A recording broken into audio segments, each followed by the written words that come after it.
I'm Becky Durham, pastor of Peace Presbyterian Church in Fayetteville, North Carolina, and this is the Wednesday Word for June 19th.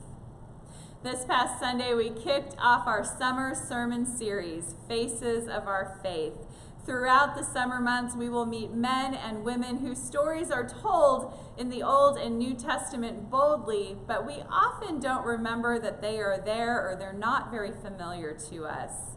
This past week, we met Philemon, and we read the entire letter that Paul wrote to Philemon and thought about his cultural, social context and some of the intricacies of this very well-written letter.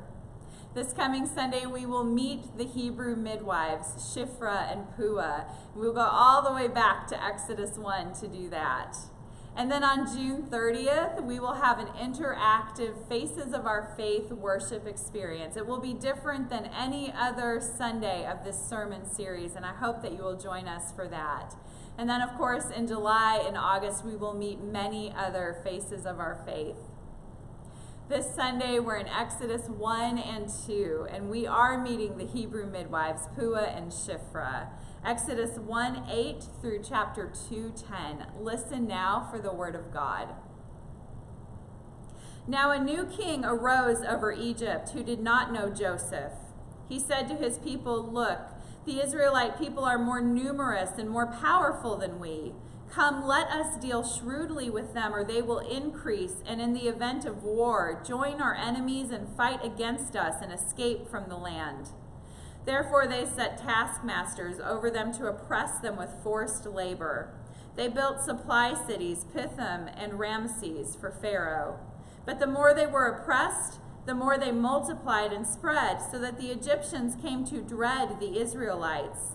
The Egyptians became ruthless in imposing tasks on the Israelites and made their lives bitter with hard service in mortar and brick and in every kind of field labor. They were ruthless in all the tasks that they imposed on them. The king of Egypt said to the Hebrew midwives, one of whom was named Shiphrah and the other Puah, "When you act as midwives to the Hebrew women and see them on the birth stool, if it is a boy, kill him, but if it is a girl, she shall live." But the midwives feared God. They did not do as the king of Egypt commanded them, but they let the boys live. So the king of Egypt summoned the midwives and said to them, "Why have you done this and allowed the boys to live?" The midwives said to Pharaoh, "Because the Hebrew women are not like the Egyptian women, for they are vigorous and give birth before the midwife comes to them." So God dealt well with the midwives, and the people multiplied and became very strong. And because the midwives feared God, he gave them families. Then Pharaoh commanded all his people, "Every boy that is born to the Hebrews you shall throw into the Nile, but you shall let every girl live." Now a man from the house of Levi went and married a Levite woman. The woman conceived and bore a son, and when she saw that he was a fine baby, she hid him 3 months. When she could hide him no longer, she got a papyrus basket for him and plastered it with bitumen and pitch. She put the child in it and placed it among the reeds on the bank of the river. His sister stood at the distance to see what would happen to him.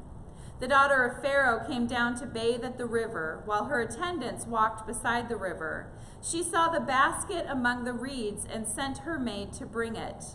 When she opened it, she saw the child. He was crying, and she took pity on him. "This must be one of the Hebrews' children," she said. Then his sister said to Pharaoh's daughter, "Shall I go and get you a nurse from the Hebrew women to nurse the child for you?" Pharaoh's daughter said to her, "Yes." So the girl went and called the child's mother. Pharaoh's daughter said to her, "Take this child and nurse it for me, and I will give you your wages." So the woman took the child and nursed it. When the child grew up, she brought him to Pharaoh's daughter, and she took him as her son. She named him Moses because she said, "I drew him out of the water."